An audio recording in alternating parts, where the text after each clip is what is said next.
Creatures of nightmares lurking in the shadows, unsolved mysteries and disappearances of unimaginable terror, bizarre groups attacking in the middle of the night. You may not like it, but this is what Peak National Park looks like. That's right, all these things and more seem to be happening in our forested backyards at national parks. Today's stories are about just that, so sit back and enjoy these allegedly true scary stories. And don't forget to send us yours so I can narrate it. Just go to darkstories.org. Be sure to catch even more terrifying podcasts at eeriecast.com. Now, let's begin.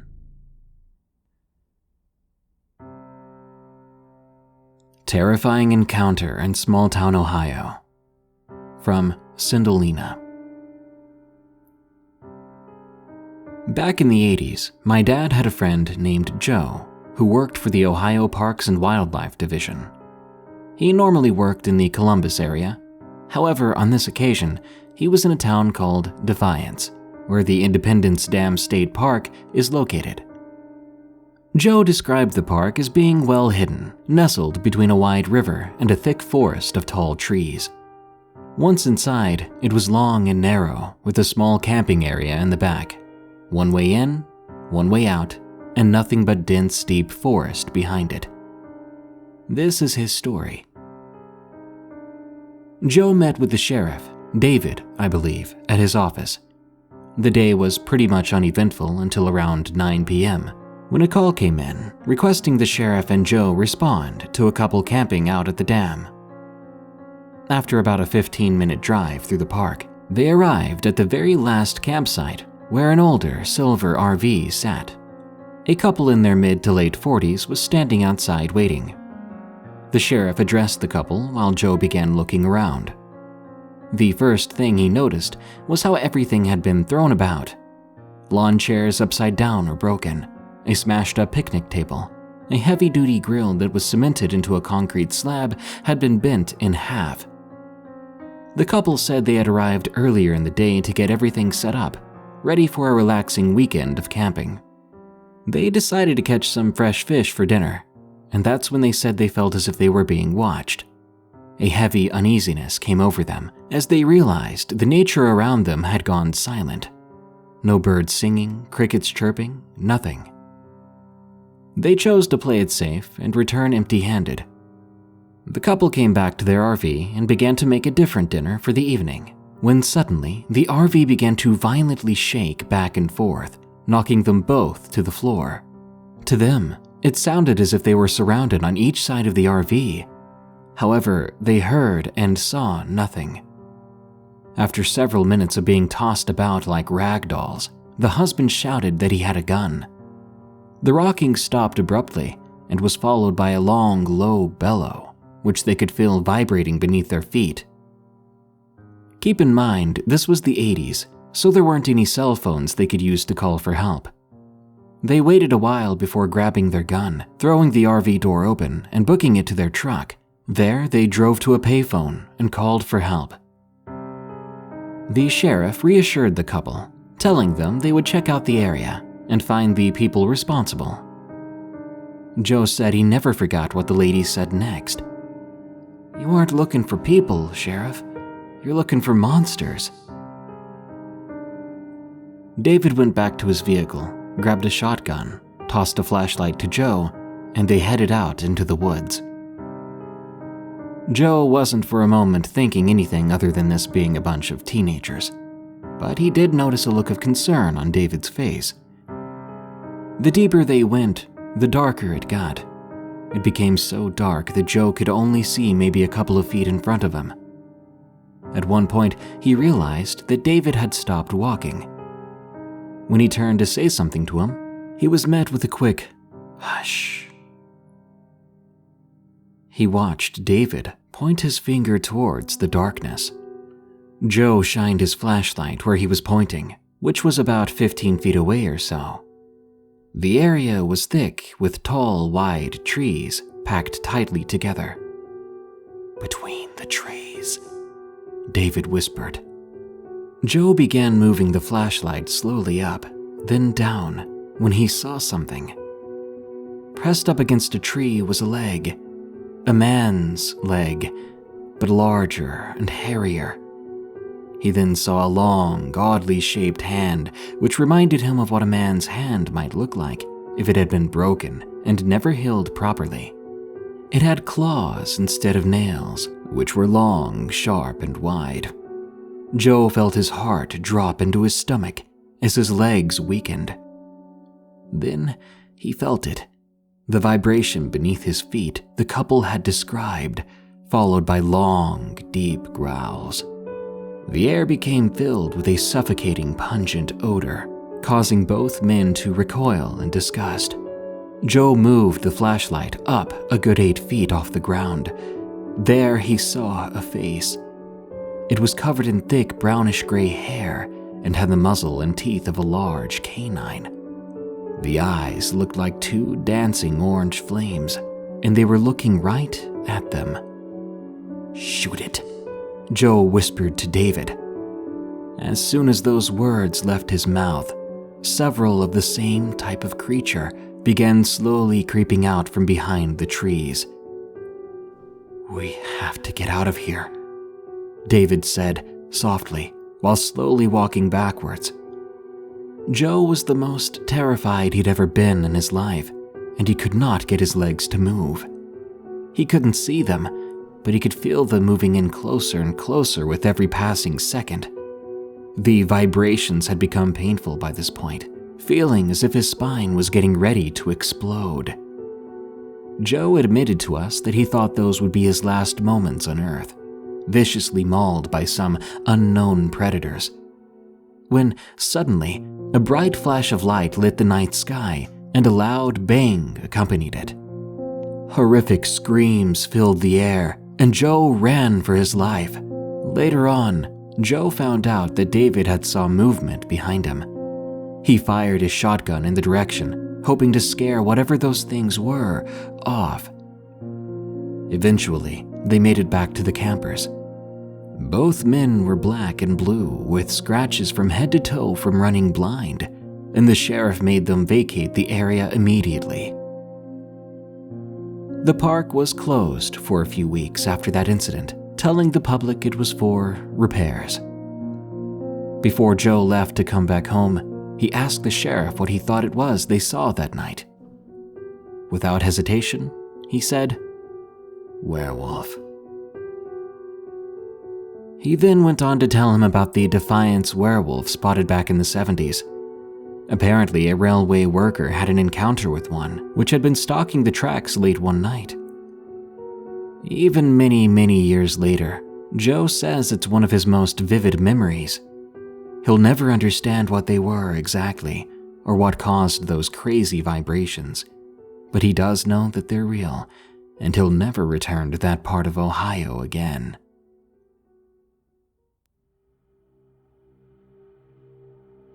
Burdeaux Springs, from Jake P. I worked for the National Park Service for almost 30 years in 3 different states. My final stop was at a national park in Louisiana. I don't want to say which one, but anyone familiar with the Park Service can probably figure it out.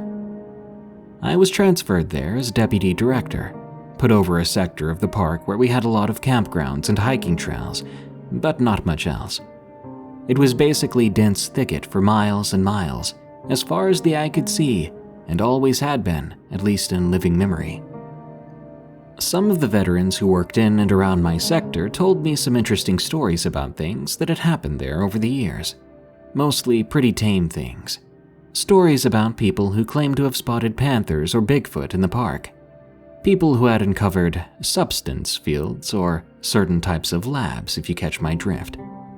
Not that all that isn't interesting, it's just that you hear those kinds of stories a lot in my line of work. But one story that really stands out from my time there was the legend of Burdeaux Springs. As the story goes, when the first white settlers were coming into the area, they maintained relatively peaceful relations with the native Choctaw people. But the natives insisted that the whites had to stay away from one area, a natural cold spring they called Nanushta, a hole in the ground that the natives claimed was bottomless and was home to bad spirits. But eventually, a wealthy plantation owner named Burdeaux was granted the deed to Nanushta and all the land around it for service to the French crown. He passed the land to his son, who eventually built up a large and prosperous sugarcane plantation he named Burdeaux Springs.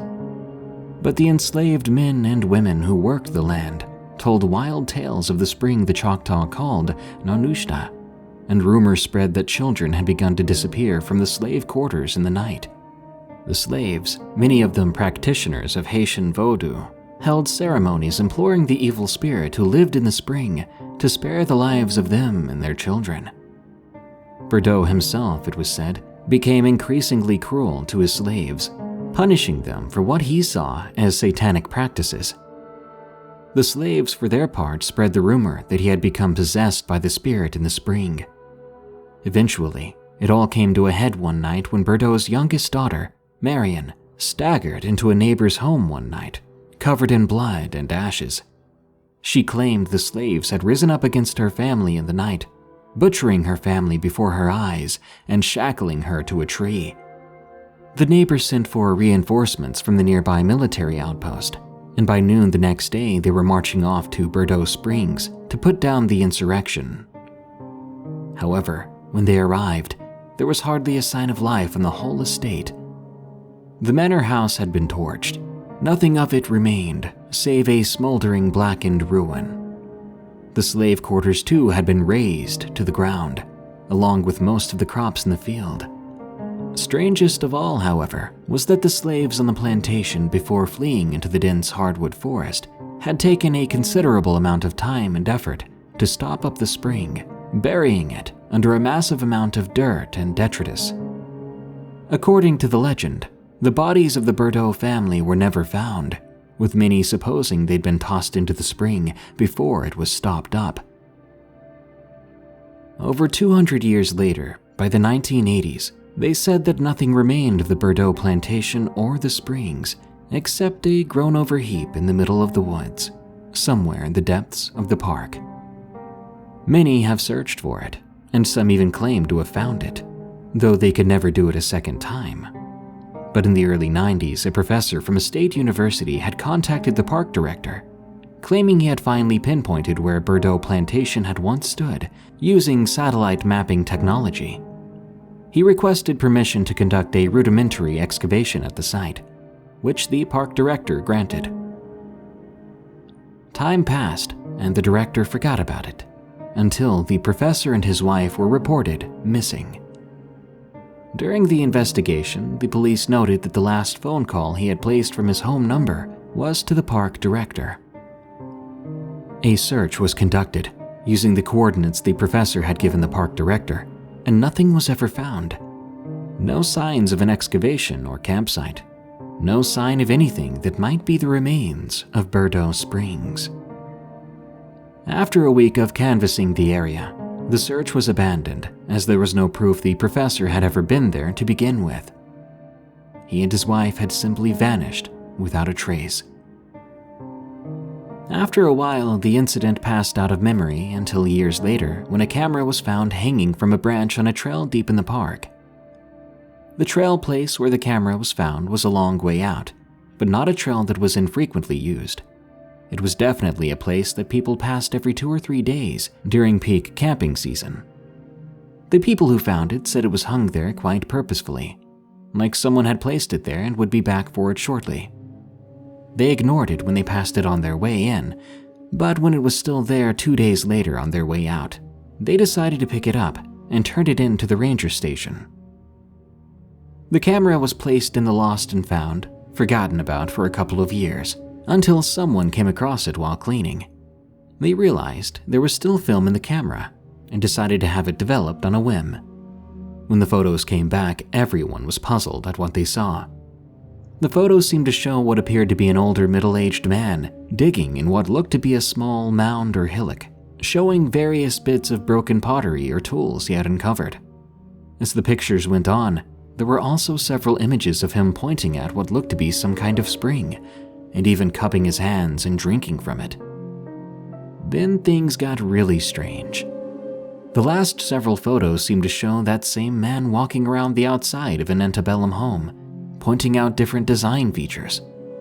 The pictures became more and more overexposed nearer the end, gradually fading to all white. Obviously, this was a little weird, but as you've probably guessed by now, this wasn't just any middle-aged man. Some of the pictures were eventually posted to the park's website in an attempt to find the camera's owner. And you guessed it, the man in the pictures was later identified as the missing professor.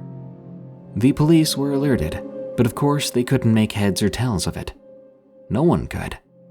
There are no antebellum homes within 100 miles of where the camera was found, and to this day, no accurate explanation has ever been offered for the strange photographs or what became of the professor and his wife. In all my years at the park, no sign of them has ever been found. I don't know what to think about it all. Honestly, I try not to. A National Park Horror Story. From Skazbomb27. The story I'm about to tell you, only a few people close to me have ever heard. However, I never actually explained in detail what happened that night to absolutely anyone.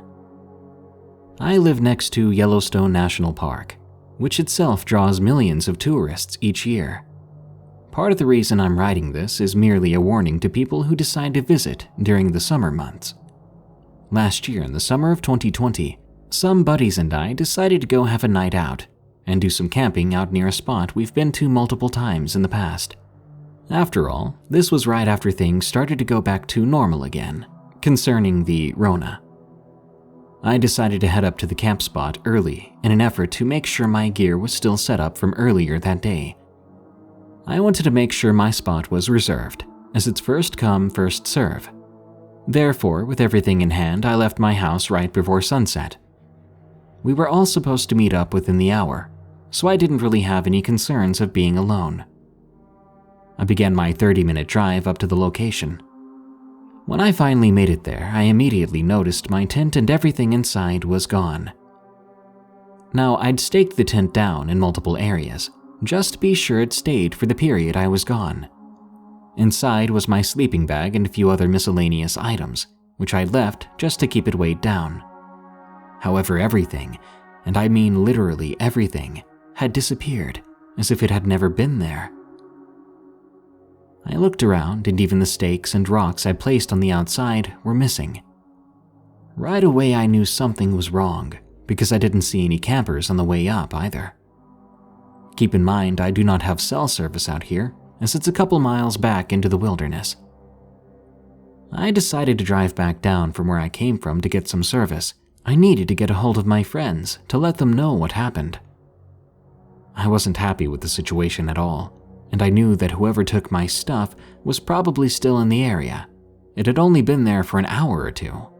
However, when I got a hold of my friends, they insisted that I stayed and at least hung out for a few hours, as it had taken us weeks of planning.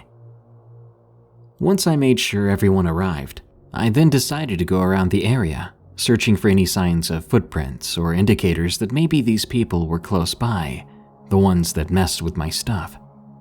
As you can guess, I wasn't able to find anything. Eventually, I played it off, deciding I would just look for it in the morning. I could contact the Forest Service to report it missing too. I also didn't want to ruin the party for everyone and decided to stay. In hindsight, this was by far one of the worst decisions I could have ever made.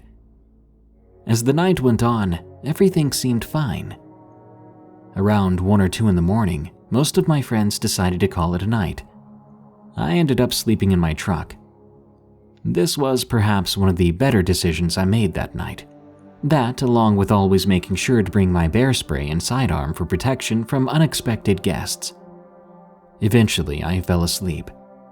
However, it's important to note that I was still a bit on edge, aggravated by my things being stolen, and suspicious of whoever may have done it. I decided to leave my window rolled down a bit, just in case I heard anything creep up on us in the middle of the night. After about 2 hours of sleep, my worst nightmare came true. At first, I heard something moving around outside the campsite.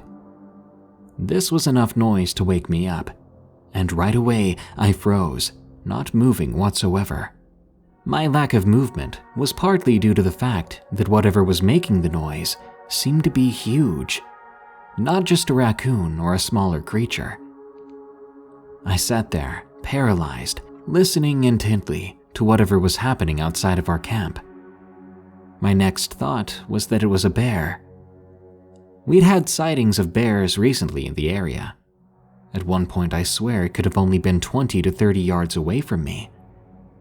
Another key point I noticed was that there was absolutely no other sounds. Usually there are grasshoppers or birds, but it was complete and utter silence. In the wild, that's never a good sign. Usually it means there's a larger predator or something of the like in the area. Meanwhile, it's pitch black out, and our fire had completely gone out by then. After about 15 minutes of not hearing anything, I figured I just needed to stop being paranoid. But just as I was about to fall back to sleep, I saw something to the right of our campsite. It was just a few yards away from the fire pit, and probably about 20 yards from me. To my absolute horror, it was a person. I immediately freaked out. This was no average person either, let alone the fact that it's 3 or 4 in the morning and you're in someone else's campsite. This person was wearing what I made out to be some kind of mask. I got a very good look at whoever it was. The mask on their face was of a deer skull. They also wore a black robe. Seeing this, I sure didn't want to leave my truck to confront this person, so I did what else I thought was best. I turned my truck on and began honking the horn until all my friends were awake. I rolled down the window and told them we need to get out of here immediately. After seeing what I saw, they did exactly that. Meanwhile, this suspicious figure hasn't moved. Just as I thought it was bad, the situation got even worse. More of these figures began appearing in front of us through the trees. They wore the same outfits as mentioned earlier, but with a multitude of different masks. I put my truck into reverse and began speeding away once everyone was inside. As we pulled away, those figures began to walk closer and closer. Luckily, I was able to drive out of there just in time. As I began to speed down the road, 3 more of the figures appeared out from the side of the truck. This time they had a dog, and a lot of them were acting way more aggressive than the previous ones. They began throwing rocks at the truck, chasing after us. At one point, they were literally right next to my passenger window until I accelerated even more and eventually lost them. As I looked back in my mirror, I saw only one figure left, just simply peeking and staring at me from behind a tree. That image is forever seared into my mind. From that night on, I refused to ever go back up there. I've never ever spoke of this to anyone. Even when I was around my friends that experienced this, we never brought it up around each other. It's been over a year now since this happened, and well, all I can say is that these people seem to be in some sort of cult. I've heard other stories about similar events happening, and even cattle completely disappearing.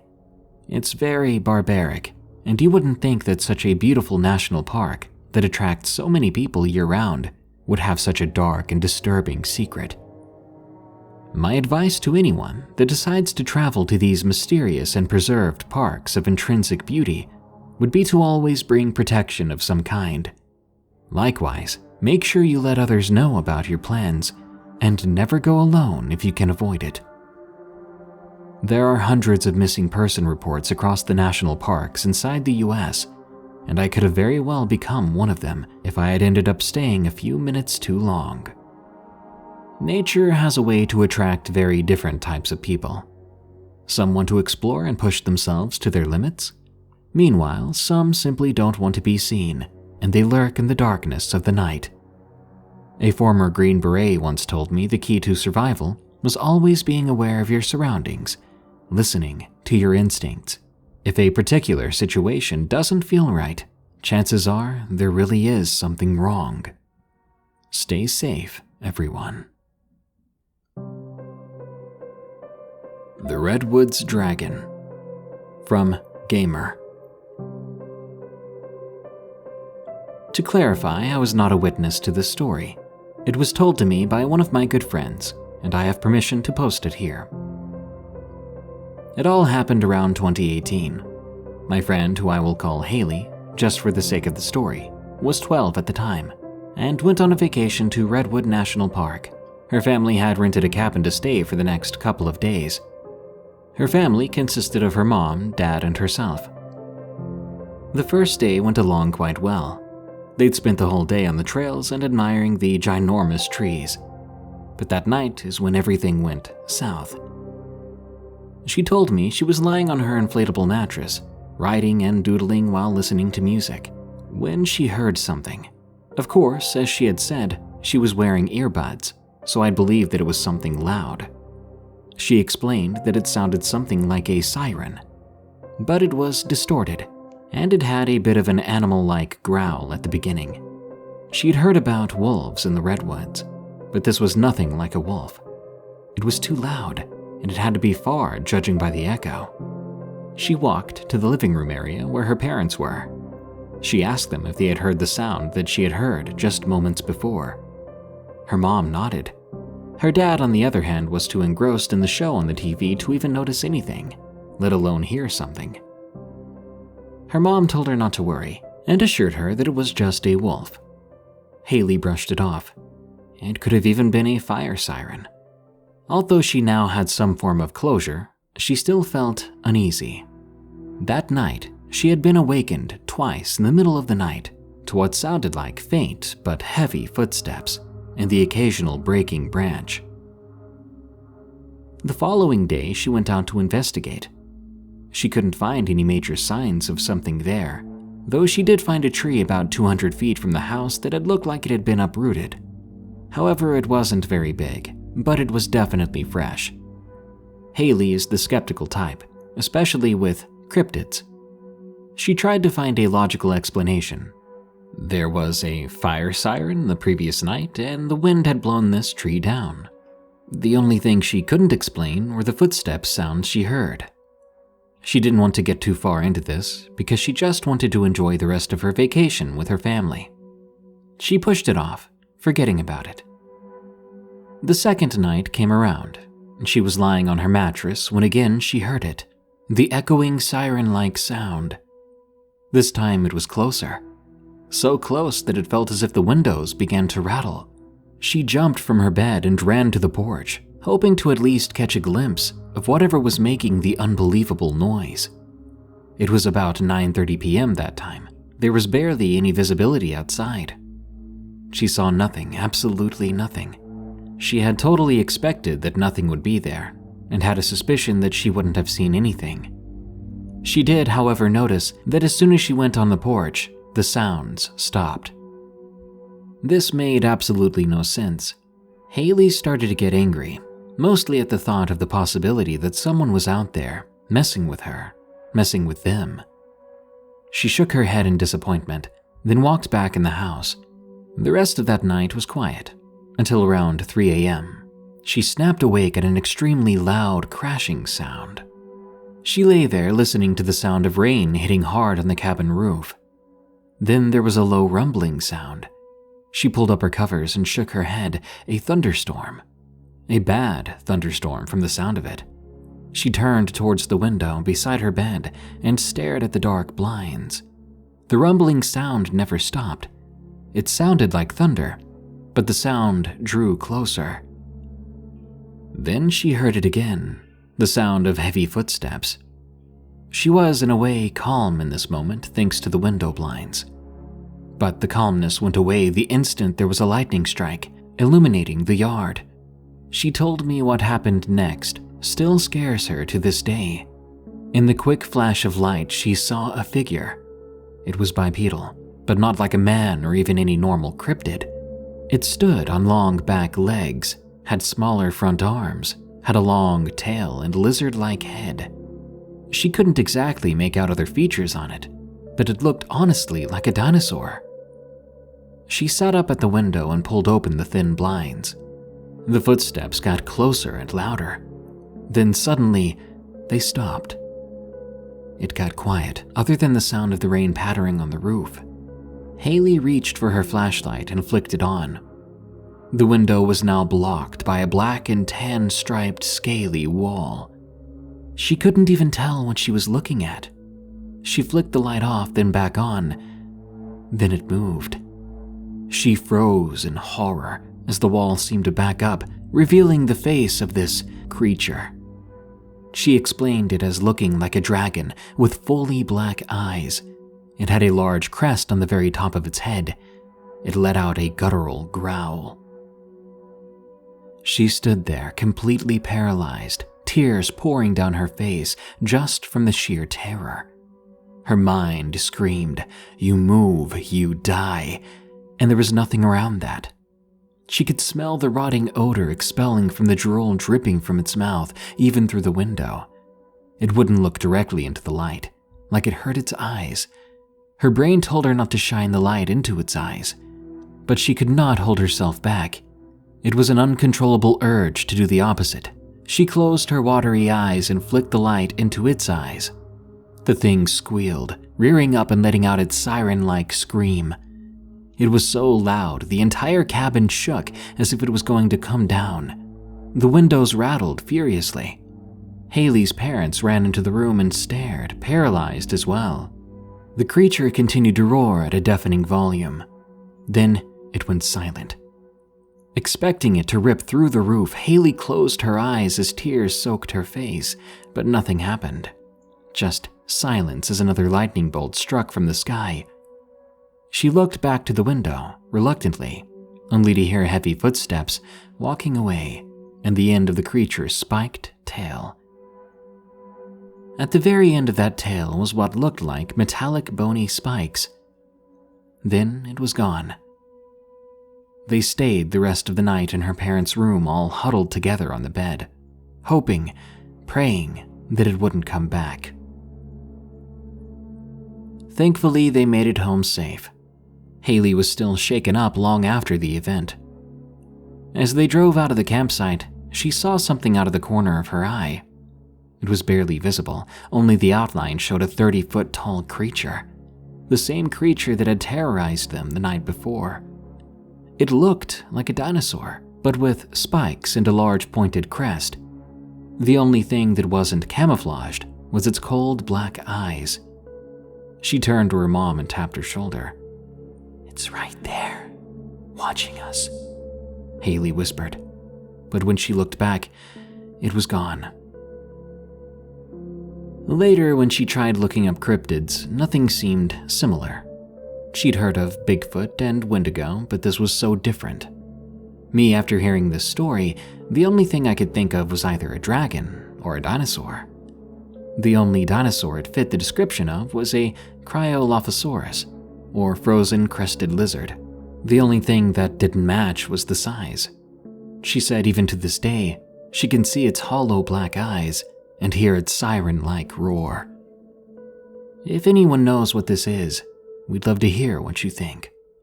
Just remember, if you hear a siren-like sound in the woods, don't stay long. You may not be as lucky as Haley and her family. That brings us to the end of this episode of Darkness Prevails. More terrifying stories are on the way soon, so subscribe and smash that like button. By the way, did you know this show is available as a podcast called Unexplained Encounters? Just search for, follow, and rate Unexplained Encounters on Spotify, Apple Podcasts, or your favorite podcast app. This show is part of the EerieCast network. Go to EerieCast.com for more scary podcasts, such as Freaky Folklore, which explores your favorite monsters, myths, and mysteries, as well as Redwood Bureau, a fictional horror podcast about an agent on the run from an evil secret organization that captures supernatural creatures and entities. Well, thanks for tuning in. Stay safe out there and stay creepy, because this world is a strange one.